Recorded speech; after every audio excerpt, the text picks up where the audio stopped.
Good afternoon, everyone. I'm Adon Vietacho, and I want to thank you all for coming to the fifth conversation in the Racing the International series. The series is being hosted by the Center for the Study of Race, Politics, and Culture, and has been generously co-sponsored by a number of partners around campus, including the Department of Political Science, the Social Science Division, the Harris School, sorry, my phone is... the Harris School, the Franke Institute, the Posen Center for Human Rights, and the Chicago Center for Contemporary Theory. So in addition to thanking our co-sponsors, I'm very grateful to Michael Dawson, the director, and Tracy Matthews, the associate director of the Center for the Study of Race, Politics, and Culture for supporting this project. And a very, very special thank you to Dara Epison, the program coordinator here at the center, whose hard work has made each of these events possible. So the Racing the International series has been a set of conversations that considers the global and transnational context in which race was made and remade. We are aiming to construct both the material and ideological processes and projects through which the color line was made global and trace the transnational dimensions of demands for racial equality. So far in the series, we've had conversations about racing international law, reconstructing social movements at the threshold of the color line, tracing a Black feminist international, and globalizing racial capitalism. Today in our final conversation, we will be discussing the rise of American empire and the kinds of racial formations at home and abroad that it engenders. Joining us for this conversation is Daniel Immerwahr, Jeanne Morefield, and Aziz Rana. Daniel Immerwahr is an assistant professor specializing in 20th century US history within a global context. His first book, Thinking Small, The United States and the Lure of Community Development, discusses US foreign aid and anti-poverty strategies in the middle of the 20th century. He's currently working on another book, How to Hide an Empire, about the United States and its peculiar relationship to overseas territory in the 20th century. Besides US foreign relations, he's also interested in intellectual history, the history of capitalism, and the methodological aspects of teaching and writing history. At Northwestern, he teaches courses on US foreign relations, US intellectual history, and global history. Jeanne Morefield is professor of politics at Whitman College and a professorial fellow at Australian Catholic University. Her books include Empire Without Imperialism, Anglo-American Decline and the Politics of Deflection, and Covenants Without Swords, Idealist Liberalism and the Spirit of Empire. She has published articles in political theory, history of political thought, theory and event, and other journals, as well as numerous chapters for edited volumes on the history of international and imperial thought. Jeanne Morefield is currently co-president of the Association for Political Theory and is writing a book on the political thought of Edward Said. Aziz Rana is professor of law at Cornell Law School. His research and teaching center on American constitutional law and political development, with a particular focus on how shifting notions of race, citizenship, and empire have shaped legal and political identity since the founding. His book, The Two Faces of American Freedom, situates the American experience within the global history of colonialism, examining the intertwined relationship in American constitutional practice between internal accounts of freedom and external projects of power and expansion. His current book project, titled The Rise of the Constitution, explores the modern rise of constitutional veneration in the 20th century against the backdrop of growing American global authority, and examines how veneration has influenced the boundaries of popular politics. He has written essays and op-eds for such venues as the New York Times, The Nation, Salon.com, CNN, Jacobin, and N+1. And he's published articles and chapter contributions with Yale University Press, California Law Review, Texas Law Review, and many others. So please join me in welcoming our panelists.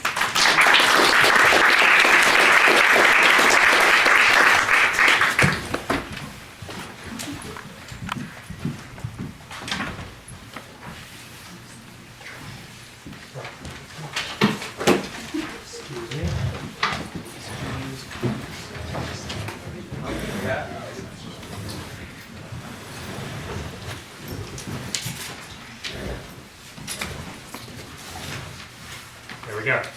Okay. Hi, I'm Daniel Immerwahr. Thanks so much for having me here. Thanks, Adam. Thanks, everyone.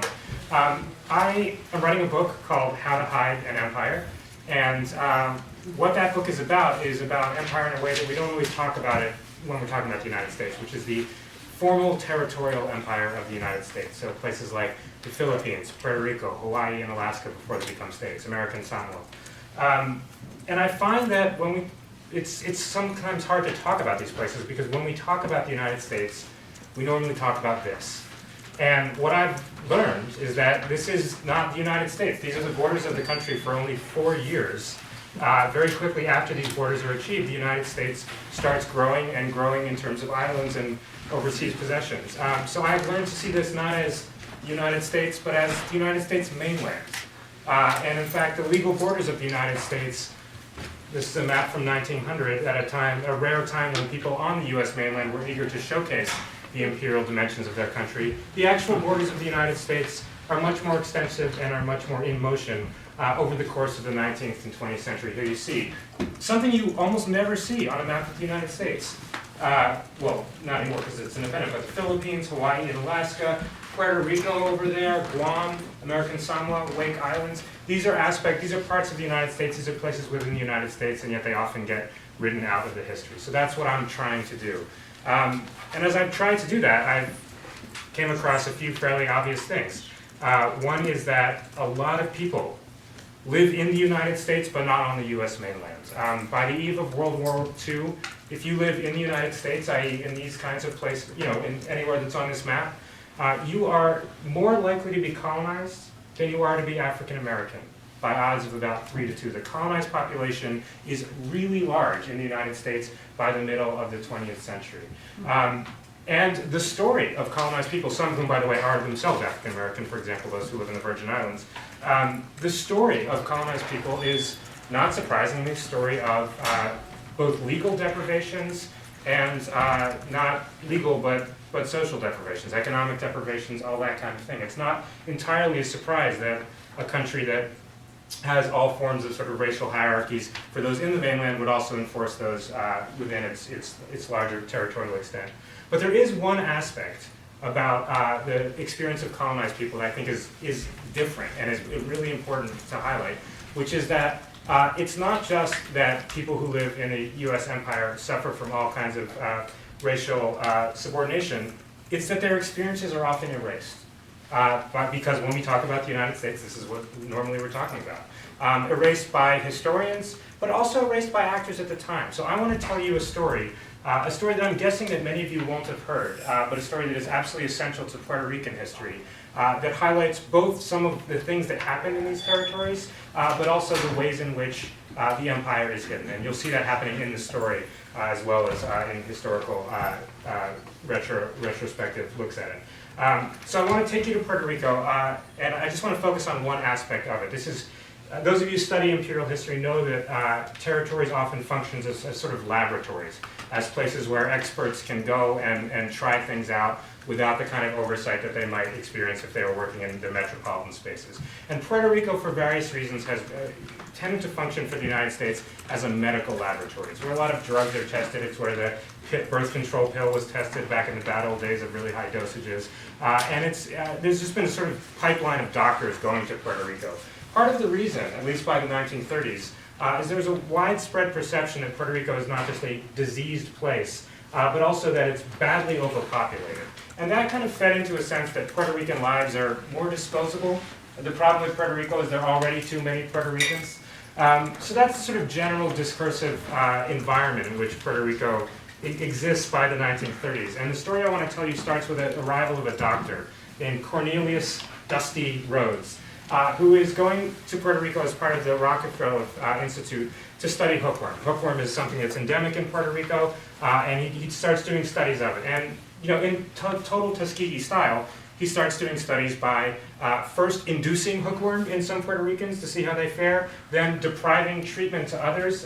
In those who he's trying to induce hookworm in, he refers to them in a letter as experimental animals and says to a colleague, if they don't develop something, they certainly have the constitutions of oxen. That, by the way, is the least interesting thing that Cornelius Rhodes says, because very quickly into this study, he writes a letter to a colleague in Boston, which we have. It's called the Rhodes Letter, and I'll decipher it for you. The beginning is just chatty. hi, how are you, how's your wife, you know, I can't believe this guy got hired here, and then it gets interesting, and so I'll start reading from it. I can get a damn fine job here and am tempted to take it. It would be ideal, except for the Puerto Ricans. They are beyond doubt the dirtiest, laziest, most degenerate and thievish race of men ever inhabiting this sphere. It makes you sick to inhabit the same island with them. They're even lower than the Italians. What this island needs is not public health work, but a tidal wave or something to totally exterminate the population. It might then be livable. I have done my best to further this process of extermination by killing off 8 and transplanting cancer into several more. The latter has not resulted in any fatalities so far. The matter of consideration for patients' welfare plays no role here. In fact, all physicians take delight in the abuse and torture of their unfortunate subjects. Do let me know if you hear any more news. Sincerely, Dusty. Sorry, that's the end of the letter. This letter gets written, and then in a sort of 19th century plot twist, he leaves it on the desk that he's written it on. And the Puerto Rican staff discovers this letter, is absolutely horrified, and understandably horrified, because this seems to confirm every fear that they've had about mainlanders, about doctors, and the letter gets passed to a man who is the sort of leading nationalist figure of Puerto Rico, a guy named Pedro Albizu Campos. And Albizu Campos, when he sees this letter, sees confirmation of a story that he's felt like he's known and has been trying to tell for a while. So he broadcasts it everywhere. He sends it to the ACLU. He sends it to the Vatican. This is finally it, says Albizu, a confession of what North Americans are trying to do in Puerto Rico, namely exterminate Puerto Ricans. All that talk of overpopulation was the euphemistic version. Here's the real version of it. And that letter becomes the moment when Puerto Rican nationalism tips from a sort of gentle petitioning for expanded rights kind of operation into, under Albizu, violent, militant demanding of independence. So Albizu forms this thing called the Liberation Army. You can see them, those are not real guns, but they are parading in the street. The guns aren't real, but the bombs are. And under Albizu's supervision, the Nationalist Party first starts bombing a number of sites, not killing people, but bombing National City Bank, which becomes Citigroup, bombing police stations, bombing post office. Often after Albizu gives a speech, he'll give a speech and the next day there'll be a bomb. There's an assassination attempt on the governor. This is, from the perspective of the mainland government, chaos. The chief of police, who's a mainlander, is appointed, declares a war to the end against criminals. Well, there'll be war, says Albizu, but it won't be against criminals. It will be a war against the Yankees. And shortly after that, the chief of police is assassinated by a group of nationalists, and they are taken back to the police station and extrajudicially killed. This thing is spinning quickly out of control. Albizu is imprisoned. He hasn't murdered anyone, but he's imprisoned on charges of conspiracy in a federal court. The first jury doesn't convict him, so they have to reappoint a jury with mostly mainlanders on it in order to get the conviction. But they get the conviction.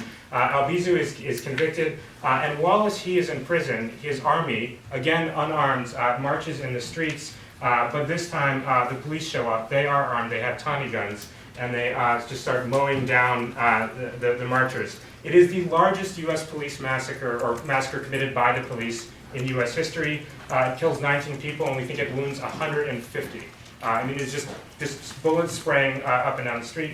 Here's another photograph of some of the corpses. These are not even the people in the army. These are bystanders who were watching the parade. So now we get to the hiding bit. So what are the consequences of this really extraordinary moment? Well, for Cornelius Rhodes, the consequences are minimal. Cornelius Rhodes, after the letter gets published, just goes back to the mainland. What happens in San Juan stays in San Juan. The reports of this letter get to mainland journalists, but he's connected with the Rockefeller Foundation, and the Rockefeller publicity guys just go journalist by journalist and talk them into downplaying this. The letter is clearly a parody. That's how it's reported in the mainland press. Puerto Ricans are always just getting upset about these kinds of things, and the story becomes about how irrational Puerto Ricans have become upset about a letter that was clearly intended as a joke.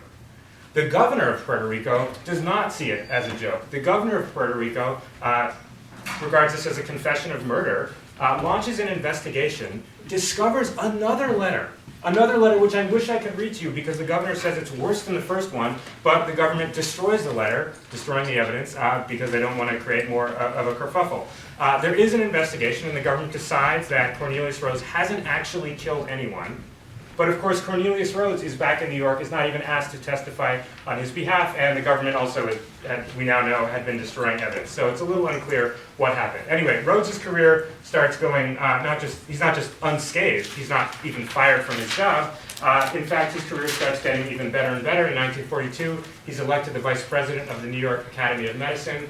In 1943, he's made the chief of the medical division of the Chemical War Service in the Army. He's made a commission as a colonel in the Army. Now, that's an important role, too, because during World War II, the United States is preparing for a chemical war. It might be a gas war in the way that World War I is, and the United States starts stockpiling chemical sort of poison gases and starts testing them. The tests happen under the auspices and supervision of the medical division, the chief of whom is Cornelius Rhodes. So Cornelius Rhodes presides over a series of tests on soldiers of mustard gases, mainly. Those tests happen in various kinds. First of all, there's skin tests, whereby mustard agents are applied to people's skin and they start blistering. By the way, there are long-term health effects that are a result of this that people are still living with today. The skin test, okay, that's one thing. Then there's something called the man brake test, or the gas chamber test, where soldiers are, with very little information about what's about to happen to them, given some kind of protective gear, not full protective gear, they go into gas chambers and they go in until, well, it's called the man brake test, until they fall down, which could be a large amount of time. The most extensive tests, which Rhodes also supervises, are field tests, and an island in Panama is selected where soldiers kind of do these, kind of run around with some gas masks and some protective gear, and then they're just bombed from above with poison gas. Now, getting a lot of soldiers to do this is difficult. The Army doesn't want to give them up, so they recruit Puerto Ricans, who are then taken to Panama to run around in the jungle and get gassed by Cornelius Rhodes. Some of these tests we now know are race-based. So one question is, do black people's skin burn differently than white people's skin or Puerto Rican skin? Let's find out. Cornelius Rhodes signs off on all of this. In fact, that's his job. I mean, he is the one who okays tests as safe. At least 60,000 soldiers go through this, many of whom have long-term health effects. We didn't find out about this until fairly recently because all the soldiers were told that these tests were absolutely secret, and if they said anything about them, they could be court-martialed. So a lot of the veterans, only on their deathbeds, as they're dying of emphysema, which is quite likely related to having inhaled a lot of poison gas, finally confessed to their families. And it wasn't until the 90s that the story really came out. It wasn't until this decade that we realized that some of these tests were race-based. Anyway, so that's what he does during World War II. And then an interesting feature of this is that during these tests, Rhodes and other scientists observed that mustard gas is actually pretty good it might be good for the treatment of lymphoma. And so Rhodes becomes the head of a newly established institute called the Sloan Kettering Institute in New York. He becomes the director of it for many years, and in fact becomes one of the chief pioneers of chemotherapy. He's not the only one who's sort of discovering chemotherapy, but he's one of 3 or so founding father doctors who realize that cancer can be treated by chemical means. This is extraordinary to me. Starting in the 70s, one of the most prestigious awards you could get for cancer research was the Cornelius P. Rhodes Memorial Award, given from 1980 to 2002. 22 years is how long it took before anyone realized that this guy had a prehistory in Puerto Rico. That's how incredible the informational segregation was, that nobody involved in this award had any idea until a Puerto Rican cancer researcher says, "Are you kidding me? This award is named after Cornelius Rhodes?" And he writes a letter, and the response of the AACR is, "We had no idea." They do an investigation. They're shocked. We're shocked to discover that they didn't know. So they changed the award. It's now called the AACR Award for Outstanding Cancer Research, and it's now available. That's what happens to Rhodes. But remember the other guy in this story is Aziz. He's in prison. But he's not in prison forever, partly because he's a political prisoner, and there's a lot of interest among Puerto Ricans in getting him out. And one way that the government can earn legitimacy is by releasing, finally, Pedro Albizu Campos. He is released in 1947, and he is still very intent on securing Puerto Rico's independence by violence if necessary. In 1950, he organizes I had not known about this when I started researching. He organizes an 8-city uprising in Puerto Rico, where Puerto Ricans seize government outposts in 8 different towns and cities in Puerto Rico, declare the independence of Puerto Rico, and the government has to, the Puerto Rican government flies planes to strafe these towns in order to take them back. That's how serious this is. It's one of the few times where the government has fired on its own cities from the air. This 8-city uprising results in, or sort of climaxes in, an attempt on the life of the governor, and you can see nationalists sort of, shooting, they had just shot up the governor's mansion, put a bullet through the window, and then are shot down dead in the street. Another pair of nationalists who are on the mainland go down from New York, where there's a large Puerto Rican population, and they go down to Washington, D.C., searching for President Truman. Truman is not living in the White House, he's living in Blair House, and they come up to Blair House with guns. Their idea is to break into Blair House and just shoot Truman. It's actually a surprisingly good plan back in these days of the Secret Service not being very organized. So they get kind of far. One of the guys' gun jams right at the foot of Blair House, and because his gun jams, the Secret Service sort of gets a drop on him, shoots him. The other shooter is up here, while Truman sticks his head out the window. And this guy is reloading his gun and is aiming at Truman, and then a guard who's just been shot and is about to die, over here, shoots this guy and shoots him in the head, but he's dying, and he dies like 3 minutes later. So it's a fairly close call, and is one of the reasons that Truman gives for not running for re-election. It shakes him up so much. This shooter down here he is, shockingly lives, and lives to tell the tale and to tell why he did it. The New York Times has its own version of what happened, an 8-city revolt, resulting in, at the same time, an assassination attempt on the governor of Puerto Rico and an assassination attempt on the President of the United States. This is how the New York Times describes it. One of those mad adventures that make no sense to outsiders. Puerto Ricans will never understand why they do the things they do. The shooter, Oscar Collazo, does have a story about what happened, and that story begins with Cornelius Rhodes. I couldn't believe, he said, that this guy not only killed 8 people, didn't even get tried, just went away, just melted away, just went back to the mainland like it was no big thing. This is a moment of political radicalization for him. He also has another thing to say about why he did it. How little the American people know of Puerto Rico. They don't know that Puerto Rico is a possession of the United States. That's largely true. A few years later, following Collazo and the other assassin, 4 other Puerto Rican nationalists go again to Washington, D.C. This time they go to the Capitol. They go to the House of Representatives. While it's in session, they go upstairs to the what's then called the Ladies' Gallery. It's the balcony. And then they start to fire down on the House of Representatives while it's in session, firing 30 rounds into the body politic, hitting 5 congressmen, one of whom very nearly dies, and they're sort of, rushed to the hospital. This is the chief shooter, is a woman named Lolita Lebron, and again, the press covers it in exactly the same way. I don't know, sometimes people are crazy. Often the people who are crazy are Puerto Rican. Certainly has nothing to do with them, just like, nobody here but us chickens. And again, this is the goal of this is to draw attention to the Puerto Rican independence struggle, and it fails miserably. It is an incredibly high-profile event, and it just sort of subsides. Like, the next 3 days, the papers are no longer reporting on it. It has subsided in the journalism, and it also has subsided, to my consternation, in U.S. history. I have searched through every major textbook assigned to students on the U.S. mainland that I could find. I've not found a single reference to Pedro Albizu Campos or to the movement that he represented. I've looked in the Journal of American History. The Journal of American History has never printed this man's name once. There's never been a single mention of Pedro Albizu Campos in the Journal of American History, and he also doesn't appear in books that are meant to voice suppressed histories like People's History of the United States, like Lies My Teacher Told Me.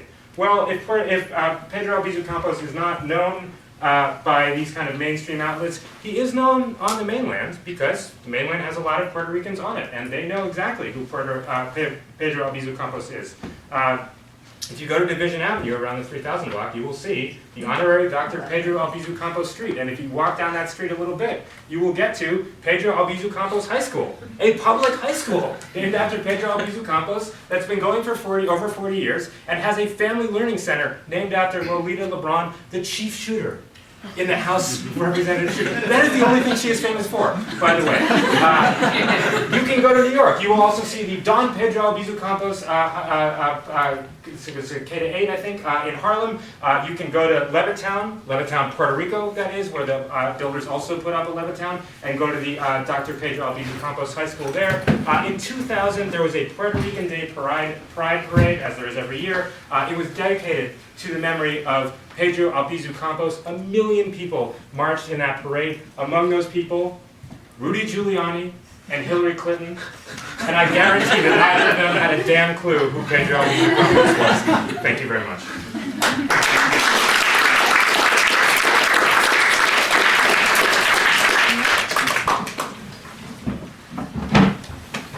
Do you want us to stand? Okay. You're a hard act to follow. No, I'll stay here. That was amazing. So, also, thank you so much, for inviting me to be a part of this. If I, it looks like an amazing series, and if I lived here, I would be at every single one of them. I just want to point out that there's a book workshop on Adam's manuscript, which is going to be a major contribution to this growing conversation about racing the international, and so look for it when it comes out, because it's brilliant. So it's also just an honor to be on a panel with people whose work makes sense to me in a lot of ways. And then, Daniel, I've never read your book, but where are you? You're right there. Okay, so I read your Jacobin article, which seems like it's your book. You guys are both Jacobin. I want to write for Jacobin. Okay. But you guys are both sewing these historical connections between American power on the one hand, always understood as anti-imperial, anti-racist, egalitarian, and liberal, and on the other, these international and settler colonial practices of development and forms of international and domestic politics, which are exclusionary and hierarchical, racist, oriented toward an economic system that's rigged toward the wealthy. There you go. And you can't see it. This language of hiding is perfect for my things that I think about. My own work has done something slightly different insofar as I focus less on actual practices of America's imperial overreach and instead interrogate the discursive strategies essential to the way that British and American liberals deflect attention away from that imperialism, and specifically deflect attention away from connections between the liberal democratic state and its imperialist practices. So I'm interested in the way that deflection works, in the words of Edward Said, to make invisible and even impossible the actual affiliations that exist between the worlds of ideas and scholarship on the one hand, and the world of brute politics, corporate state power, and military force on the other. I am perversely fascinated in a train wreck, can't look away type of way by the infinite fungibility of liberal deflection, the forms it takes in different eras, and the fantastic, creative, twisted, seemingly incoherent dance it does to square the circle between a professed commitment to freedom, equality, sovereign autonomy, and political practices that require the denial of these same values to large swaths of the people in the global south and the colonized and former colonized world. I am thus in complete sympathy with the way that Aziz links freedom and practices of subordination in American history, and the way that Adam insists that we understand the racism and imperialism of early 20th century League of Nations supporters as critical to, embedded in, the universal vision that they develop, rather than as kind of sad, incidental results of well-meaning liberalism that's confronted with external realities, right? Like, we wanted to be better, but we wanted to honor everybody's nationalist aspirations, but what are you going to do? Because imperial deflection has been part and parcel of the institutional establishment of internationalism since the early 20th century, and it continues to flourish in foreign policy discourse today. Imperial deflection is not an unfortunate accident, a sad derivation from an otherwise blessed political vision. Imperial deflection is America, all the way down. So what I did in my last book was to explore what I call a politics of deflection by burrowing into the written work of 6 public intellectuals who were and are liberal imperialists 3 from early 20th century Britain, and 3 from contemporary America. And the object of this exercise was twofold. First, to demonstrate that imperial deflection was at work in the minds of those individuals most critical to the formation of 20th century internationalism and to its primary institutions, like the League of Nations. And second, to demonstrate the affinities between this explicitly imperialist liberal form of deflection, right, so articulated by British imperialists at the height of their empire, and contemporary American visions of global order, proffered by the likes of gleeful, born-again imperialists and neocons who urged on George W. Bush, thinkers like Neil Ferguson, Donald Kagan, Max Boot, Robert Cooper, Michael Ignatieff, etc. Recently, I've been writing about the way that liberal internationalists, particularly those associated with Obama's conflicted international vision, also rely upon deflection.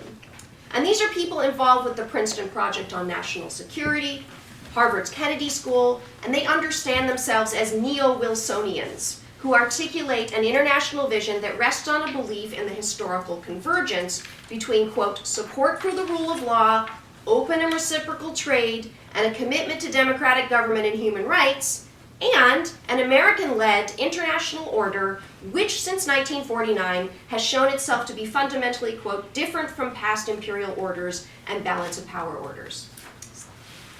Liberal internationalists are also deeply weird and deflective about both the history of and the current global order, and about the actual history of America's post-war role in maintaining this order, and more explicitly in its imperialist neoconservative brethren.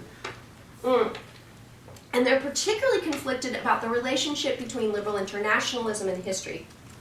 So they'll often claim that American hegemony is grounded in international norms, which, according to Michael Ignatieff, have been worked up over the centuries, quote from Hugo Grotius onward, and are now enshrined in the structures of existing international law and in its principal institutional pillars, such as the UN Charter, the Universal Declaration of Human Rights, the Geneva Convention, etc. They also acknowledge that most of these existing international norms and institutions concerning things like global governance, international security, human rights, were ironically born from the long history of international law developed to justify and rationalize imperial occupation, domination, dispossession, and resource extraction for the last 300 years. And yet, liberal internationalists repeatedly insist that while history and international institutions legitimate American hegemony, the actual details of that history don't matter. In the 20th century alone, some of these details include the transformation of formal imperialism into internationalism, and then informal imperialism under first the League of Nations mandate system, and then the United Nations trusteeship system.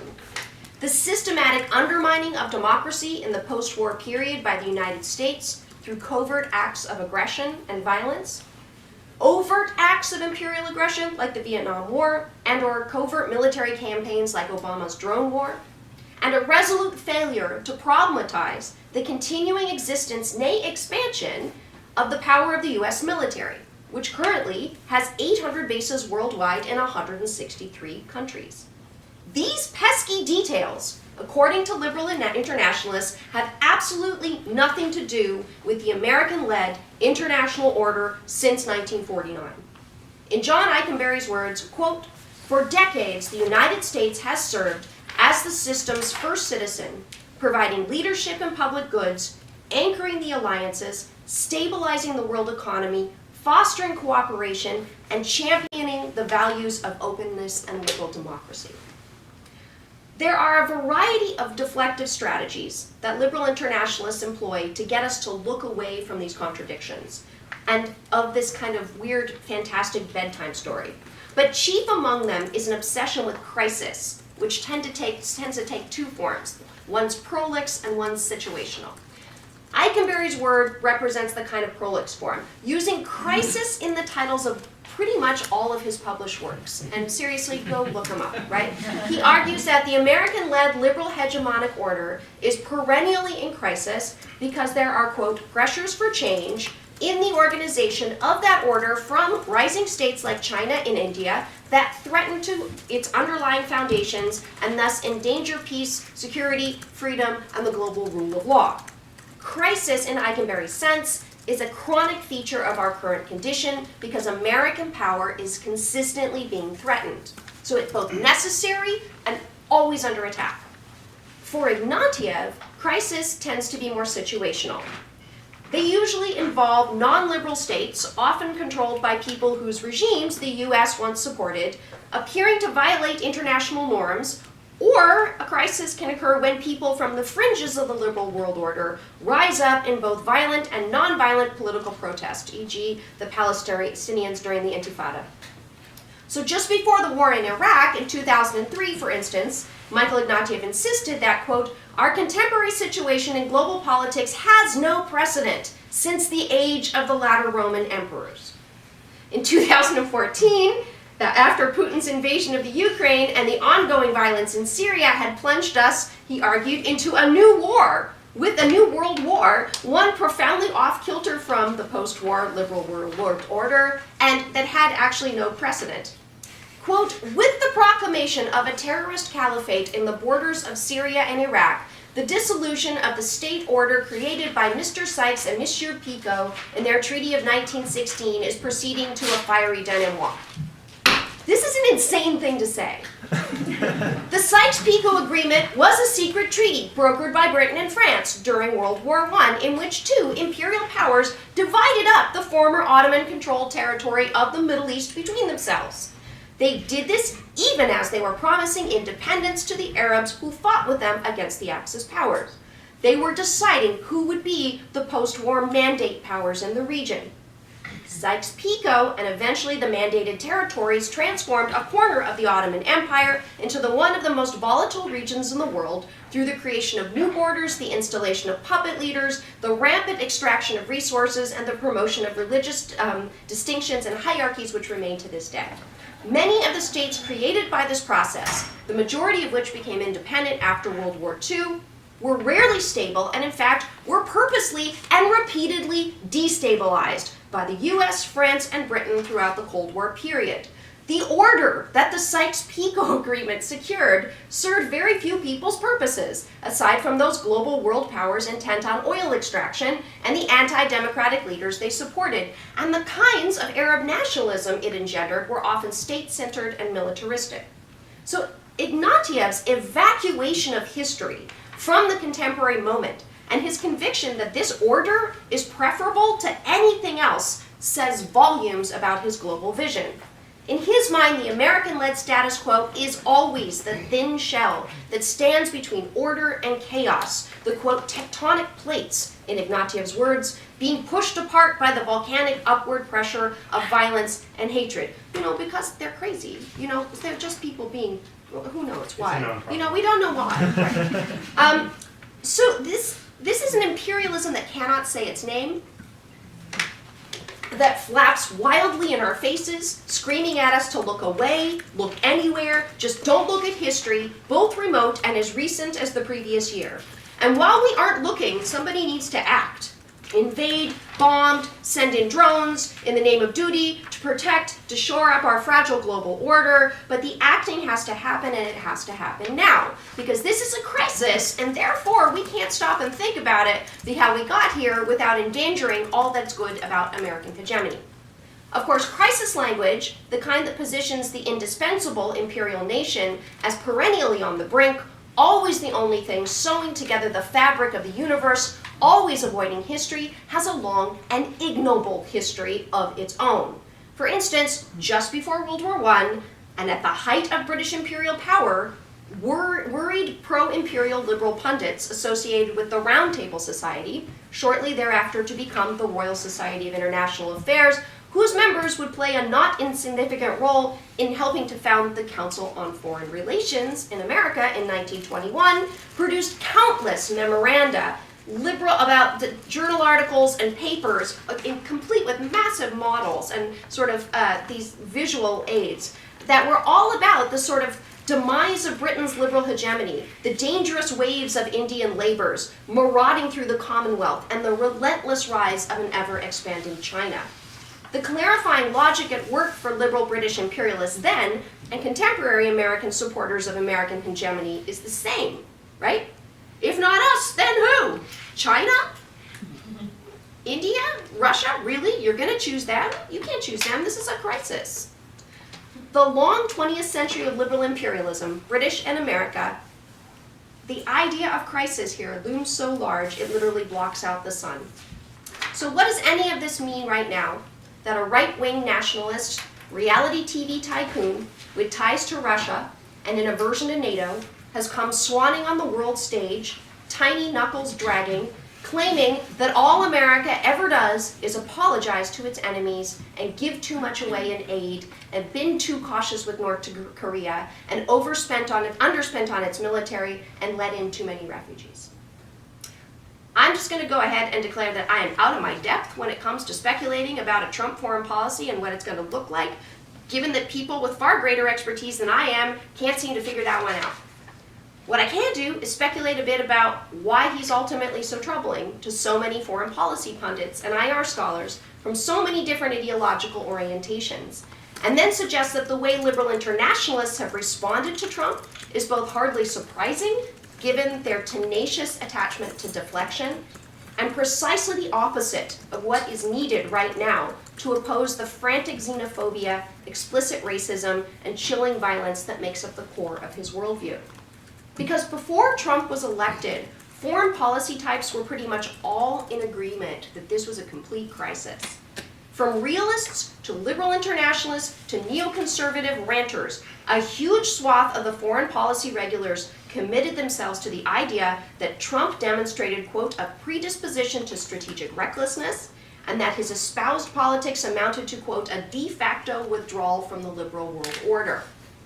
Words like crackpot, temperamentally unsuited, and the Islamic State's dream candidate came pouring out of a seemingly crestless wave of professorial and think tank generated articles, op-eds, and open letters, while journalists took to the Twittersphere to proclaim Trump's foreign policy vision dangerous, unprecedented, and terrifying.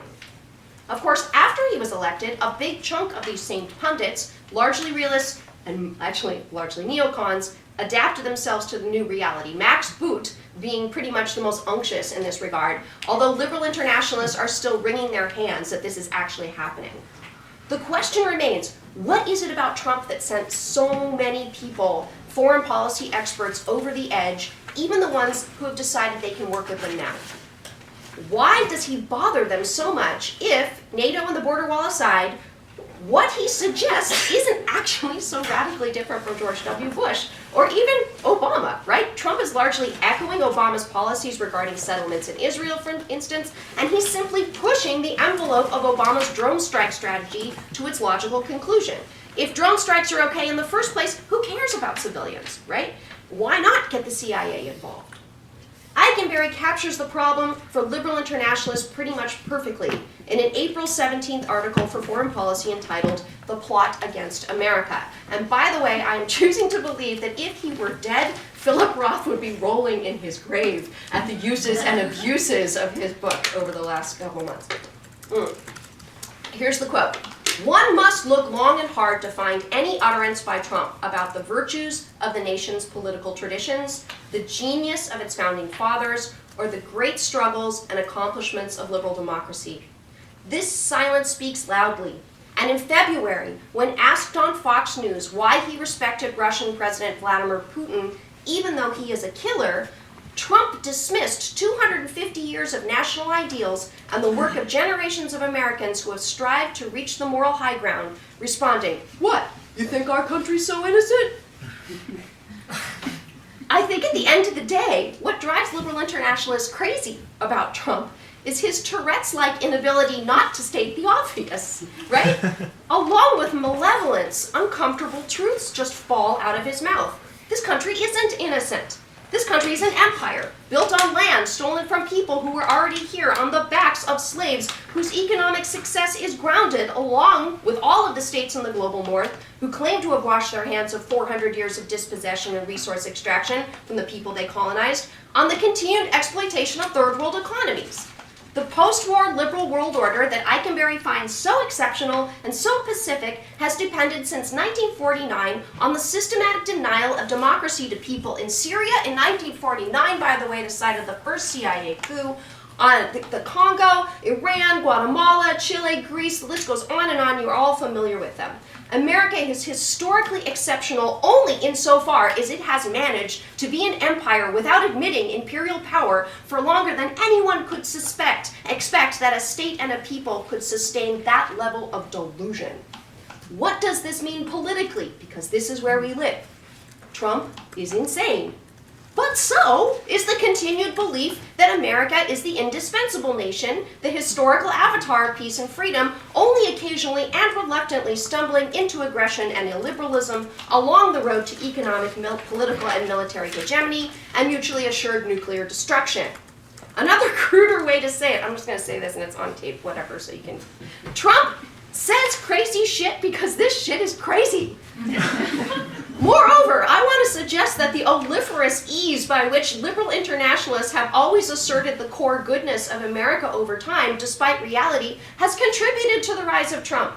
Liberal internationalists, now so enraged at the right for their descent into post-fact politics, seem incapable of admitting that their own political vision of liberal hegemony is grounded on a systematic denial of the facts. Detached from historical violence, or from the co-creation of the global north and the global south, this etiolated vision of American goodness, in which we are and have always been generous and liberal despite, opens the door for fascists like Trump to claim that America has been too good in the past, too giving, too quick to apologize. It opens the door for the alt-right organizations like Steve Bannon's National Policy Institute to use an official slogan for their November conference, America, become who we are. I kid you not, look it up. I want to suggest that the only way to counter the fantastic time travel logic of that statement is not to insist again and again, despite all evidence to the contrary, that who we are is just and fair and generous, and that these commitments are untouched by the facts of imperialism. What we need now is a rejection of the smooth, American-led liberal world order narrative and a radical engagement with what Salman Rushdie once described as the terrible, unquiet fuss of history. Thank you.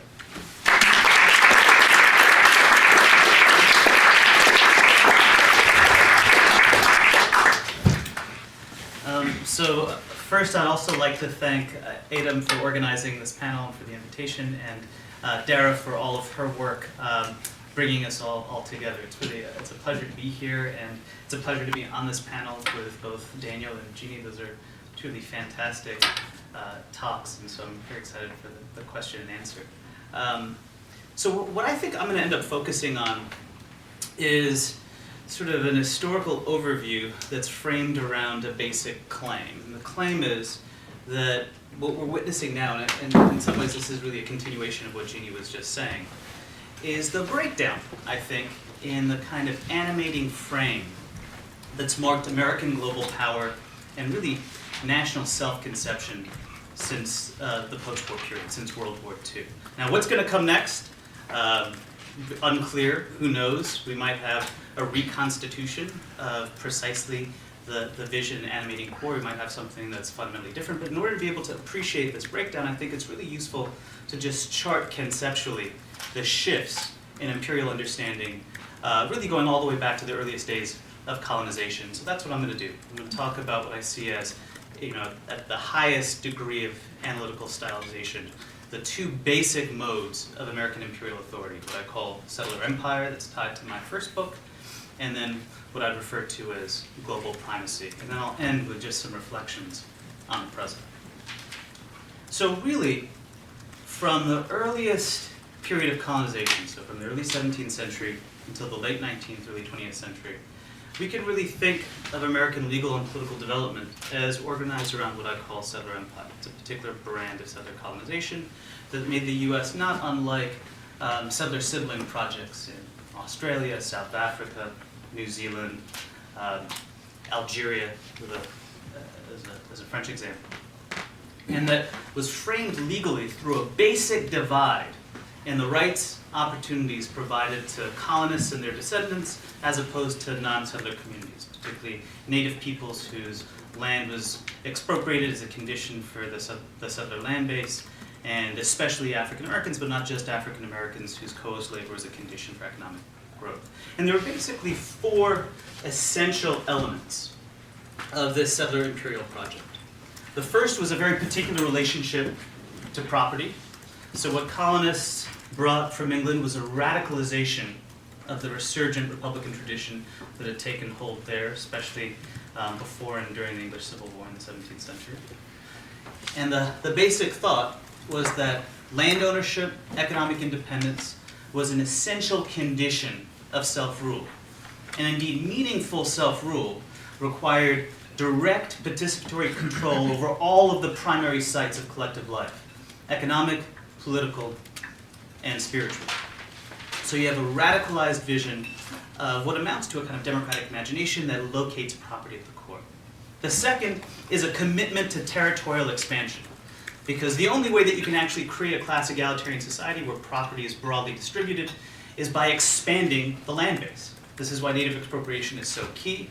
It's the heart of what makes American legal and political development for 3 centuries plus imperial, and it's framed legally around a claim that precedes and follows independence, which is the idea, and this is in a way a backdrop to some of the conversations about Puerto Rico and the Philippines, that American borders are provisional. In other words, there's nothing defined about territory, and in particular, taking over Native American land isn't understood as an act of aggression. Indeed, it's within an American zone of discovery. Therefore, it's really just claiming land that you already have sovereign authority to. And if anything, if let's say France or England were to attack Native American land or territory, that's an attack on American sovereignty. So, provisional borders, territorial expansion. 3, freedom, particularly this kind of radicalized notion of Republican freedom, is not universal. And this is tied in many ways to the kind of agricultural vision of economic life that marked the early republic and the decades, century before the early republic. The thought here is that for some, to enjoy the benefits of free labor, of economic independence, proprietorship, there have to be others that engage in degraded or hard forms of work: tenancy, wage labor, chief among them, slavery and various forms of indentured servitude. And the way that American colonists ended up solving this problem, the fact that freedom could not be universal, was by segregating degraded forms of work to communities that were understood as excluded, and African slaves as the quintessential community, and then defining the reasons for that exclusion on racial terms. So race becomes the centerpiece in various ways of both what you can think of as settler populism, economic populism, and also the politics of exclusion. And then the fourth point, which is oftentimes de-emphasized, is that all of this is sustained through open immigration for Europeans. In other words, the border is understood not as a closed barrier, but as a port of entry for European immigrants, migrants, that are perceived as co-participants in a settler project of expansion. And that these things end up going hand in hand. And this leads to, let's say, 3 takeaways about the kind of conceptual framework of settler empire that marks American life. The first takeaway is that it matters a lot more, and this is something that might be a surprise or distinct from our own contemporary political practices. It matters a lot more whether you are a settler as opposed to whether you are a citizen. In other words, in the years before independence and throughout the 19th century, you have a variety of practices that would be surprising. You have the prevalence of non-citizen voting. So in the majority of states and territories in the years following the Civil War, that you could be a non-citizen, but if you declare your intention to naturalize, regardless of whether or not you ever naturalized, you would have voting rights. Non-citizens that are understood as settlers have access to Western land grants. And the whole point is that you need new numbers in order to be able to sustain this project, to be able to successfully settle the West and participate in a shared enterprise and economic growth.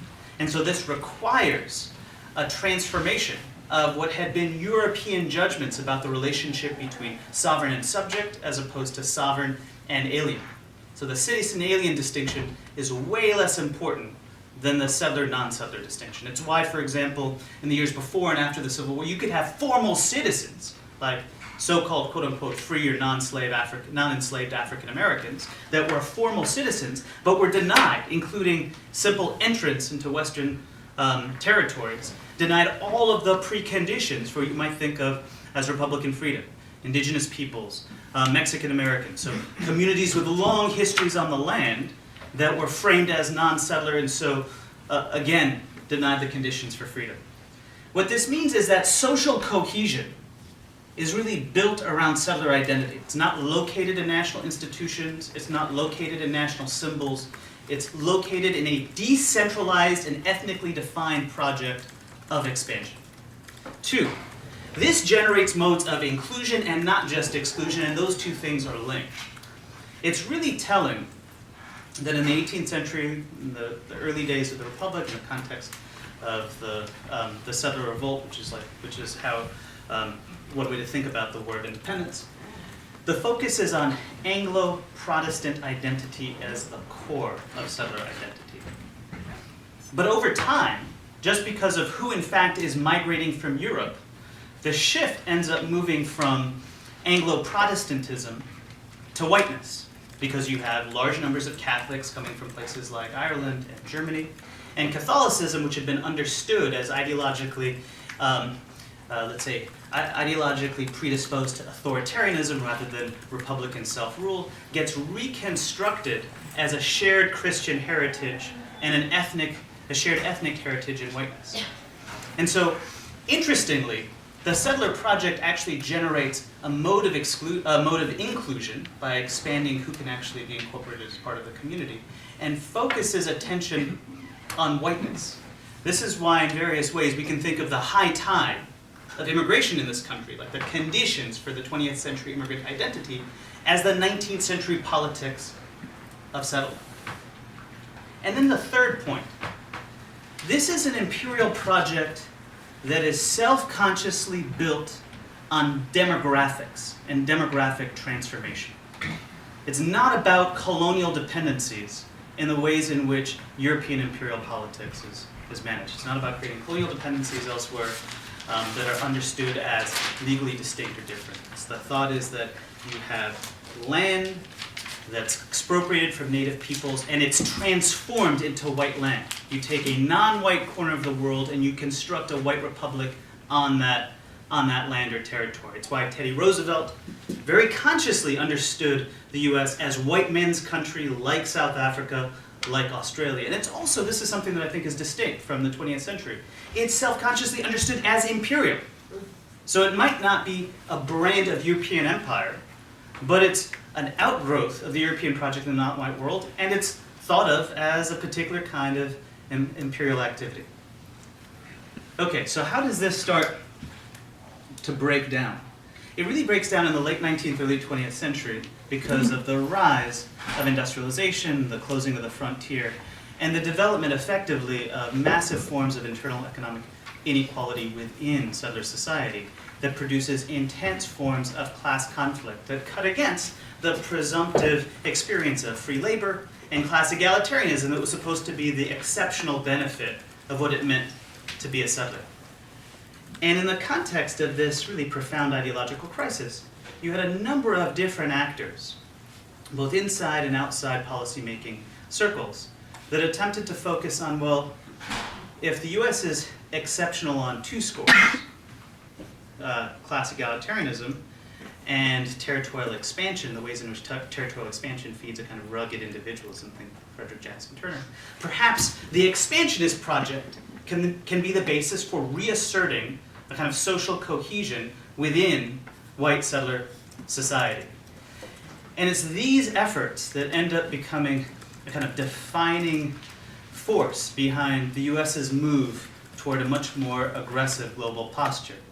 in the context of the Spanish-American War, in Puerto Rico, in the Philippines, in Central and Latin America, and then leading up through World War I. But there's something really key about what happens, which is the US sort of enters the colonial scramble for land in a way that's much more like traditional European imperial power, especially in the context of the Spanish-American War, at a decidedly late moment, at a moment after the scramble for possessions has largely already been completed, but also at a really specific time when you have rising non-white political assertiveness and the emergence of indigenous forms of nationalism in places like Puerto Rico and especially the Philippines. And what American policymakers confront in the Philippines in particular is an intensified and aggressive mode of guerrilla resistance that takes many years to put down, that faces continuous reversion, that even after the end of the Declaration of Hostilities reasserts itself. And as one of the kind of the vectors of ideas that these policymakers kind of working through, there's a sense that, perhaps the world itself is changing.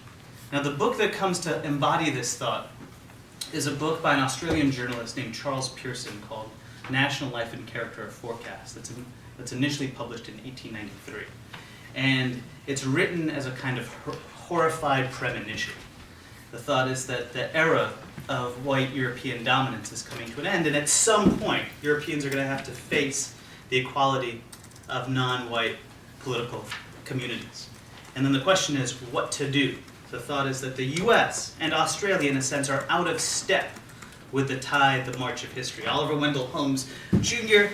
Writes a series of letters to his friends, and one of the things that he would do is sort of like his books of the year, books that everybody should read. So 1893, his books of the year are Mahan's book on sea power, Marx's Das Kapital, it's finally made it over to the States, Emma by Jane Austen, you need a little bit of literature, and Charles Pearson's premonition of the 20th century as effectively marked by the color line, but instead of Du Bois's radical statement of it, this is a kind of argument for white solidarity in the face of these growing transformations.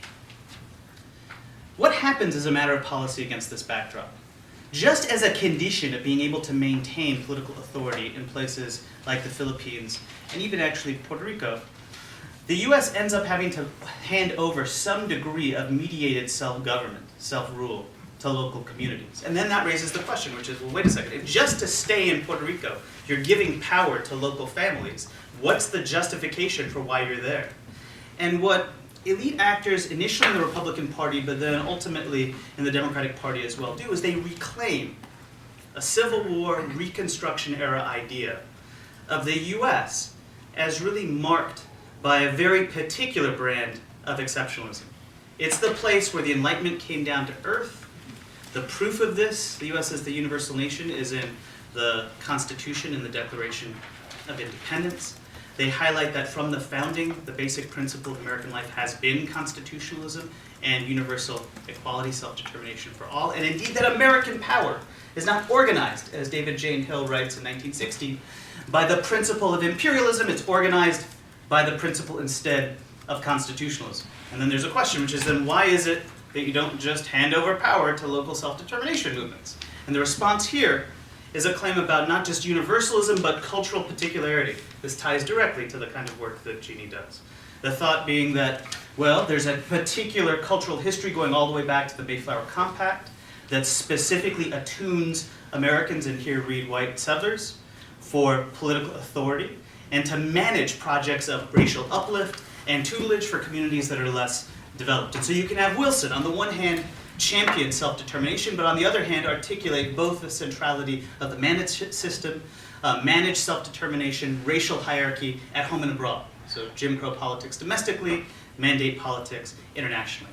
And this starts to reach a kind of mass public during World War I through the emergence of Constitution celebrations organized by pro-military groups like the National Security League against the backdrop of the US's participation in the war and framing both the Bolsheviks and German authoritarianism as a threat to a global order premised on peace. And then it really takes hold in the context of the perceived totalitarian threat during and after World War II.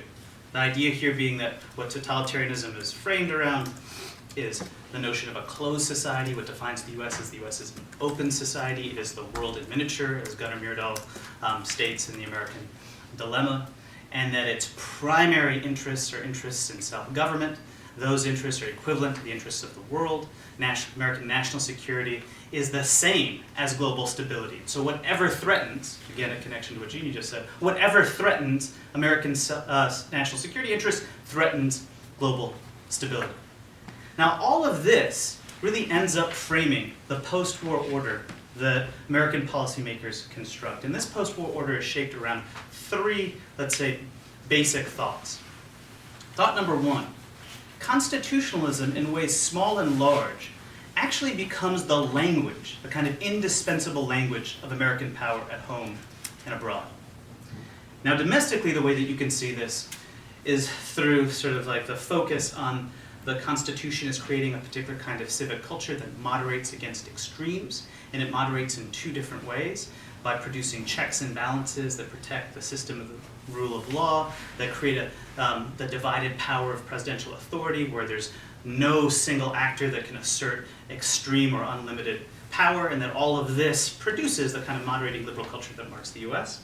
And it also sets the stage for projects of racial reform framed around constitutional respect and constitutional redemption, that you can have limited modes of racial reform that are built on projects of inclusion that are framed through rights respect. Internationally, what you see at the same time is a focus on multilateral institutions as the way in which American power is supposed to operate, so not just the UN system, but NATO, the frameworks of the international financial institutions. We can think of constitutionalism operating abroad through precisely the thought that what multilateral institutions do is that they generate modes of constraint.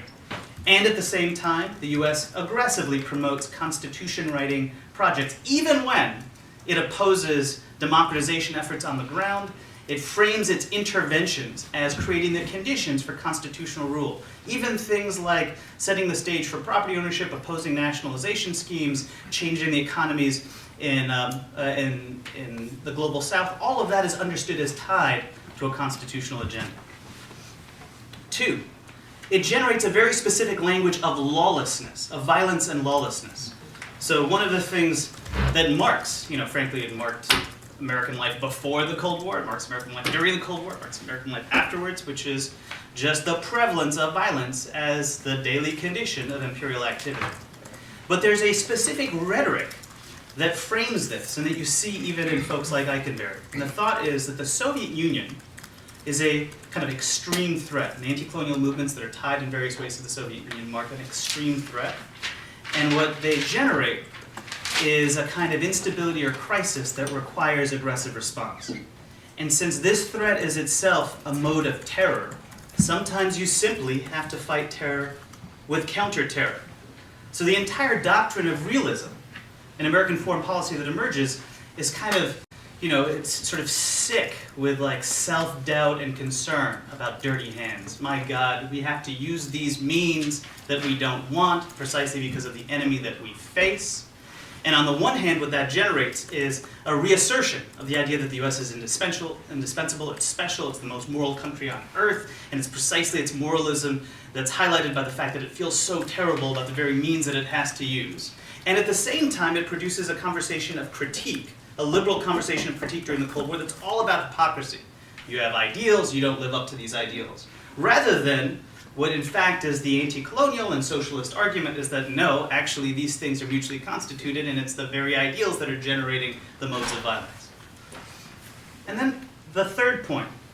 The third point is that, in a deep way, what this story seems like you could present as, periodization, settler empire, global primacy. But these two things are really mutually constituted and overlap, because part of what's going on is the reimagination, let's say the reconstruction of all of the historical experiences of settlement as instead, defining elements in the construction of the US as the liberal, exceptional, and universal nation. In ways that on the one hand create the terms for reform, but on the other hand actually sustain precisely those structures of settler conquest, and inequality. And in a way, what we see is that these two periods can't really be separated. They're like mutually imbricated, and they emerge in tandem, and they fold in one another in ways that don't produce clearly defined timelines. Now, it should be noted that despite all of this, there's a way in which the Cold War language of constitutionalism, self-determination, exceptionalism, produces real constraints on American elites during the Cold War. You can see it domestically and internationally, obviously in the context of kind of like Cold War civil rights, but also in the context of the Marshall Plan and the emergence of the social welfare state domestically, where precisely the threat posed by the Soviet Union, the example of a left, what, quote-unquote left alternative highlights is the need for creating the conditions for social citizenship at home, and it also emphasizes in a war to win hearts and minds the problems with Jim Crow, the ways in which Jim Crow is a scandal, not just domestically, but internationally. But in various ways, we can see that especially since the end of the Cold War, but even, let's say, preceding the end of the Cold War, the US policymakers, step by step, have retreated from the very terms that defined American post-war exceptionalism and authority. In a sense, they've defected from that order. You can see it economically through a kind of neoliberal economic policy that operates at home and abroad. You can see it through the growing polarization of American domestic institutions as the threat of the Soviet Union recedes, and the kind of consensus that marks center-right and center-left politics disappears, and that polarization ends up making it very difficult for the legislative branch to actually produce any meaningful policies that affect large-scale social issues, and instead you have the emergence of executive authority and unilateral executive action as the mode of domestic politics in various ways, and that unilateralism is incompatible with a kind of constitutional politics. You see it internationally with the rejection of multilateralism in favor of go-it-alone practices everywhere from Kosovo to the Iraq War to the doctrine of preemptive war. And finally, you see it with the reemergence of white nationalism as an effective social force in American life, where somebody like Jeff Sessions can't get confirmed as a judge in 1986. He can be the Attorney General in 2017 precisely because of the ways in which the constraining forces that marked the Cold War order have dissipated, and the American defection from those constraints and theoretical frame have allowed the return of classic modes of what you might think of as right-wing nationalist and ethno-nationalist politics. So where does that leave us? 3 final thoughts. 1, in various ways, the idea of America, the thing that Eikenberry and company are so concerned about, was itself an historically contingent moment. It was a product of the exceptional circumstances generated by World War II, the post-war order, the Cold War conditions of Soviet, quote-unquote, perceived Soviet threat. And that precisely because of how the idea of America and this vision of post-war order was exceptional, that once we see its dissipation, essentially what we're being left with are all of the internal contradictions and, if not crises, then conflicts and struggles that have long marked American politics.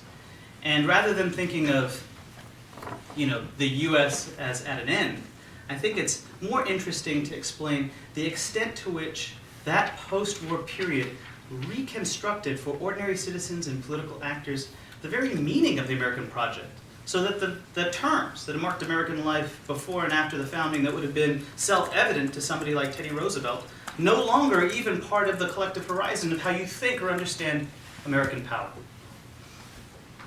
2, it speaks to the fragility of liberal constitutional capitalism. So the famous Fukuyama idea of the end of history.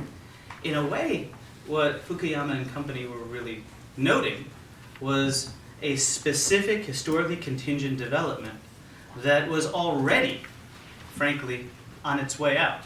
And that American defection, step by step, over the last 20 years plus, what that defection has done is created a kind of hollowness at the center in the project of constitution building, and liberal capitalism that set the stage for a revival of managed authoritarianism.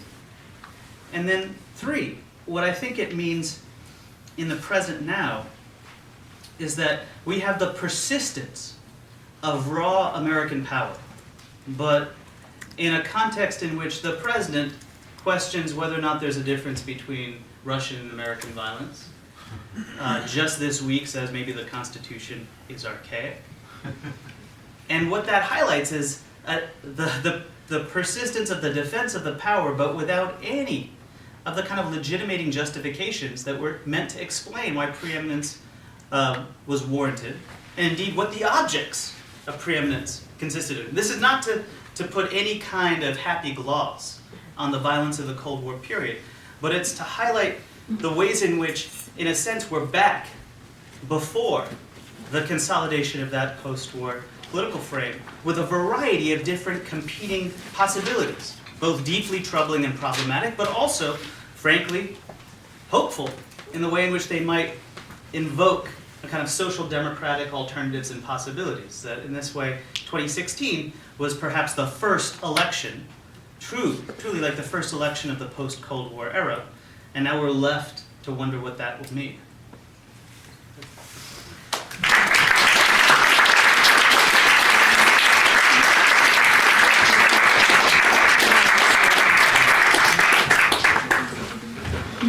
Great, so we'll take questions now.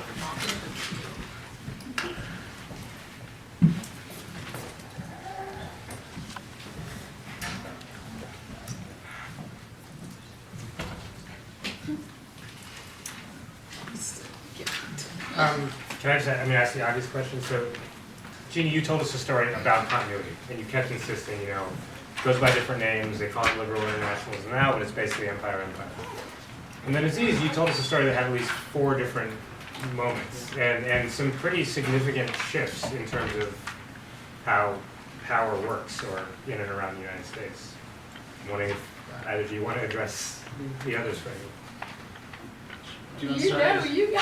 Yeah, so my own view is I'm really interested in the relationship between change and continuity, and I never think of it as quite so simple as, hey, there was a settler past and now there's a civic present, or there was a post-war vision of American universalism framed around constitutional order, and now there's this like unilateral neo-fascistic present.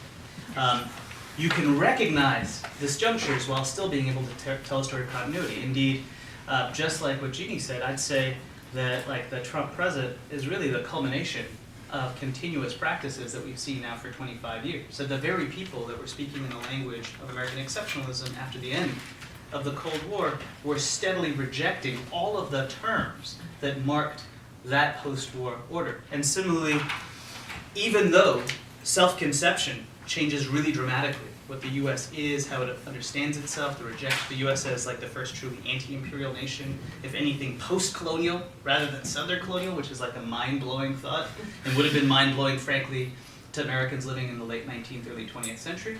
That's a real difference, but that doesn't mean that the underlying infrastructure ends up disappearing.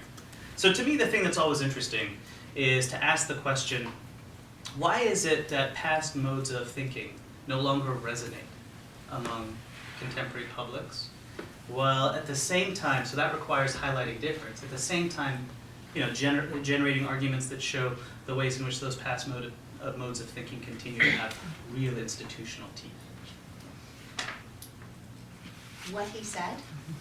Yes, and that, but also I think I tend to stress those continuities because I'm trying to stress I'm trying to draw out the hidden imperial within contemporary discourse, and part of that involves going back to liberals who were explicitly imperialists and looking at the sort of continuities of language. So that, which is part of the project. But also there's a variety of differences between between 19th century imperialism and what starts to take shape in the early 20th century with the rise of internationalism. And another part of my project is to, and this sort of resonates with stuff that Adam's working on, is to consistently look at the way that internationalism is itself drawing on this long history. Can I just have one just footnote to it? So I also think what Jeanne's doing is really important because so much of center-left politics right now is really about exceptionalizing Trump and creating the specter of neo-fascism as the primary threat. And that's built around creating these hard divisions and new forms of popular front politics that I actually think are quite problematic. So showing continuity is really important. Yeah, just a comment first on Daniel's piece. Thank you for that. Actually don't hear a lot of things on Puerto Rico from most folks in universities, but I did just have two comments. So one is that Puerto Rico just isn't a non-white space, right? It's also a black space and has its own history of like black racialization, which I think is important to think about when you're trying to understand what Puerto Rico is, especially how colonization works in Puerto Rico. And then I think the other thing is, at least for me growing up, I definitely understood like the outside, like American, I guess Anglo world, like always understood Campos as a terrorist, and even like Mayor Daley calling Campos a terrorist, and like the statue of Campos going into Humboldt Park. You couldn't do that because Campos was a terrorist. So that's just kind of like, they were all heroes like within my household, but like the outside world definitely understood them as terrorists. Yeah. And then the other piece, I think for Aziz, just a question on, so after like the whole election, there was like a big debate between, quote unquote, especially on the left, especially like even within the Jacobin left, I guess, a debate on, identity politics versus class politics, and just like this idea that somehow if you had like this like proper class politics, then like the power of Trump and his either brand of, like settler empire or like brand of politics would have been able to be like pushed against. And so I was just wondering like what the idea of like settler empire does for trying to think through like ideas of like ending economic inequality, but then also what is referred to as identity politics, whether it's indigenous politics, even if it doesn't call itself that, or black politics, or people call it politics. I'd just like to say briefly that, you're entirely right, and but this use of the sort of term terrorist, especially for Puerto Rican nationalists, functions as a way to dismiss the project, right? Is that terrorism is irrational, right? Terrorism is just happens, right? You run a good country and then every once in a while someone's crazy and there's a terrorist. And so what's interesting is the coding of, in the mainland, of Puerto Rican nationalism as terrorism, to the point where it can easily be forgotten. I think that's part of the dismissing it, right? These people, these nationalists are not nationalists, right? And you don't have to think through the demand. If what's happening is terror, you don't have to think about it. You just have to protect it. A couple different thoughts. So first, my own view is that there's something almost like inherently self-defeating about, in theory, doing like the class versus identity politics debate. And the reason why is that the way actually, as an historical fact, like this gets played out, is through organized institutions that actually represent people, that are participating in shared political projects, that come to some kind of sense about like what links them, what draws them apart, and actually through that work through to develop a programmatic platform. That's the story of the CIO, that's the story of SNCC, that's the story even of the populist movement and the Socialist Party in the late 19th, early 20th century. And so to think that you can solve, like theoretically in advance, of political activity, the profound tensions and cleavages, is to set yourself up for a self-defeating conversation that has the outcome that, frankly, it's had. The second thought is that, like, my own politics, where it comes down, is I don't really feel like we need to reinvent the wheel. There are these amazing radical traditions in the U.S. that are starting to come back, and you can see it in the Black Lives movements, like Vision Statement that came out in August 2016, but in a variety of different kinds of political spaces today that are really, that, you know, in the past thought through what racial equality, indigenous self-determination,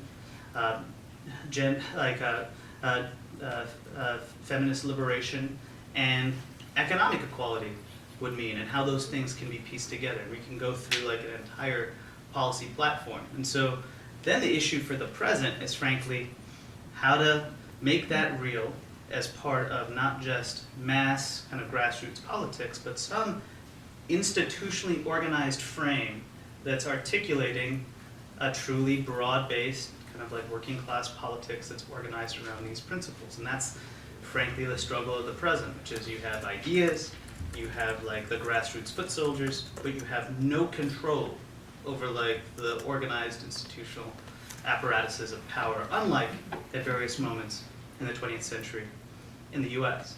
And then there's a third thing, which is even if all of that happens, I think part of being like a little d Democrat is to accept, and this is maybe part of the story for me about settler empire in the US, accept the constitutive realness of right-wing reactionary politics that goes back all the way to, you know, Jamestown. And what this means is that all you can do is, in a principled manner, commit yourself to that kind of universal poor people's struggle that Martin Luther King and Malcolm X and so many other people spoke about. And you might win, and you might lose, because of just the nature of American politics. There's no shortcut. And indeed, the right isn't something that only exists because of the weaknesses of the left. Yes, that's part of the problem. The center left has failed miserably, you know, ideologically, politically, in every way that you can imagine, and that's given strength to the right. But it also persists because of deep truths in the American project. That doesn't mean that you just abandon projects of liberation. So you talked about how in early colonial America, like, American society was based on kind of a racial, you know, distinction between the settler and the other, and that's kind of like what caused cohesiveness. And I was wondering, you know, like later on in the American project, specifically in the post-war universalizing period, what happens to the racial other as the American vision kind of like gets projected to the rest of the world? And you know, I feel like these are questions that all of us can basically respond to. So, you know, folks want to start, and, or I want to hear your response to that. To this one? Yeah. I'll answer last. So a couple things. My own view about the civic term. I mean, this is Jeanne's work too, and it's implicit in what Daniel said as well. My own view about like the civic turn in American identity is that the whole premise of the civic turn is basically that like race disappears, and that actually the U.S. from the founding has been committed to projects of equality and universal inclusion, and to the extent that things like slavery or segregation, these are kind of archaic practices that are out of step with the basic trajectory of American life. So the thought is like race is gone, and in a way when, you know, during the Obama years when we talked about like the U.S. as a post-racial society, like that idea, that like the germ of that idea is already, it's like there in Brown versus Board of Education. It's there during World War II. But you know, just because there's a claim about erasure, and indeed precisely because there's a claim about erasure, I think it's really important to see the extent to which those arguments are themselves premised on the perpetuation of like structural racial hierarchy. Because if you're saying actually the country is, you know, foundationally free and equal, it's like an incomplete liberal society, what you're doing is redescribing histories of domination, ongoing practices of domination, as in fact liberal inclusion. And then there's this other way in which it necessarily gets projected globally. And it's the fact that, you know, any universal nation, this is the problem of empire, has to explain why it is exceptional or particular. Like, why does it have the right to power? Britain has this, had this problem, France had this problem, and all of those arguments, sort of just as a matter of how they end up functioning, are organized around claims about cultural particularity. There's something distinctive about our history that gives us the right to rule. And that ends up replicating in all sorts of destructive ways the politics of racial hegemony and hierarchy that marks the global arena even after the formal end of imperialism. And so it persists precisely through the claim of civic exceptionalism. There's also a lot of hard work that strikes me as precisely right. And there's a lot of hard work that goes into thinking about universals that are actually deeply hierarchical. And that, right, we don't tend to think in that. We tend to think, and we've all been talking about this in the sense that there's this like exceptions that somehow that the you know, liberal democracy is generally good, except there was slavery, but you know, once we get it right? As if you're constantly tinkering it. And I think when you look at sort of the 20th century internationalism and then into the post-war period, you can have a lot of people spend a lot of ideological work constructing things that look universal, which are deeply, deeply, deeply fissured and hierarchical. And those tend to play out through languages of race, but also languages of character. The things that make us exceptional are, again, these like cultural practices, a language of habits. We are, you know, that sort of Anglo-American sort of culture is habituated toward democracy, so it's just incidental that the rest of the world can't do it because these are you know, things that have been developed culturally. So I think like, once you start burrowing into universals as they become articulated by the people who will have the most impact over sort of foreign policy discourses, you start to see this language not so much in terms of, Adam's word is truncation, but not so much in terms of contradiction, but actually as these sort of copacetic practices of exclusion and universality cohabitating in the same space. It's hard for political theorists like me, like the tradition that I'm schooled in, we tend to get very uncomfortable with contradiction and want to fix it.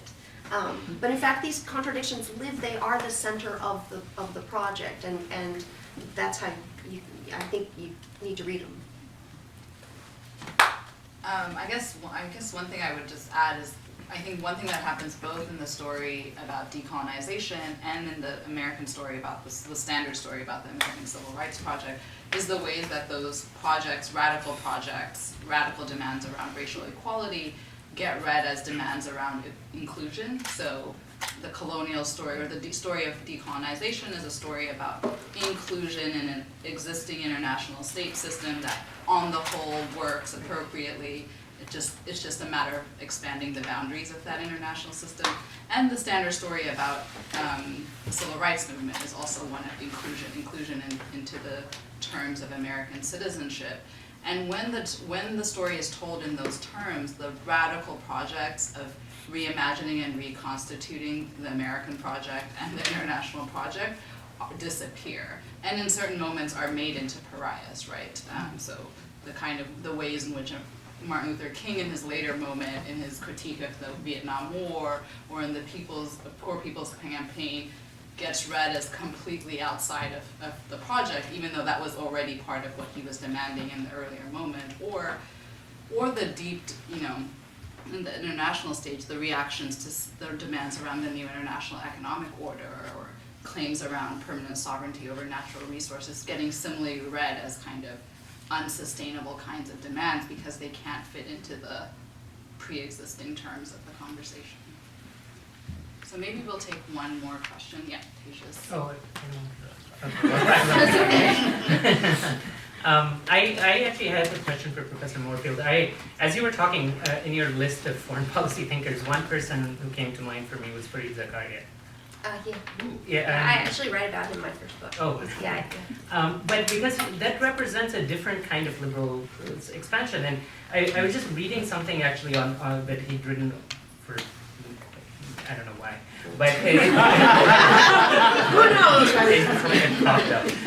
But about like this idea that what America has gotten wrong in its interaction with other civilizations and cultures is that it hasn't supported the liberal wing in a way, right? Like it's like what Islam needs is liberal Islam. What America needs to do with respect to Islam is just support liberal Islam. And there's this idea, first of all, that that's deeply apolitical. Right? It's this it doesn't take in. You'll talk about sort of Islam in the Middle East as if there's no difference between Syria and Lebanon in one sense. But then it brought to mind this idea that that liberal values are something that can be transposed from civilization to civilization, and what America's role is to find that version, find America in Syria, find America in Pakistan, in India, that kind of thing. Like read liberalism, right, and you'll fix it. How for you does that kind of universalist liberalism relate to the more Neil Ferguson brand of assertive Western civilizational superiority? Are they part of the? They're clearly part of a similar kind of political project in terms of international geopolitics. But intellectually, how do they cohere, or do they not? I think they're versions of each other, frankly. So I think which I think speaks to the capaciousness of liberalism, that it's sort of infinitely flexible, right? And I don't mean this in a sort of udemeta sense where it's like something implicit in the theory itself, which is exclusionary or implicit. I mean it really as a set of political sort of positions that are always, that can accommodate this kind of endless cohabitation of sort of exclusionary and universal visions. And so that there's a way that when Zacharias says that, what's deeply at root there is a cultural argument, which he would frame as like political practice and habit, but that's not different from what Neil Ferguson says. It just says that it's not exclusively Western, right? So, I mean, that's the difference, right? The difference is that Ferguson will come out and say, and actually Ferguson says this all the time, Western values are good for everybody because Western values are liberal values. It's not that different from Zacharias. But it also, they both depend on excising what they can't see. What they can't see is Puerto Rico, right? What they can't see is settler colonialism. They can't see this. If you see it, that's why you can't look there, right? And so I just feel like I answered it, but I think that Zacharias is a very sort of well, we can talk about Zacharias later. Okay, great. Thank you all very much.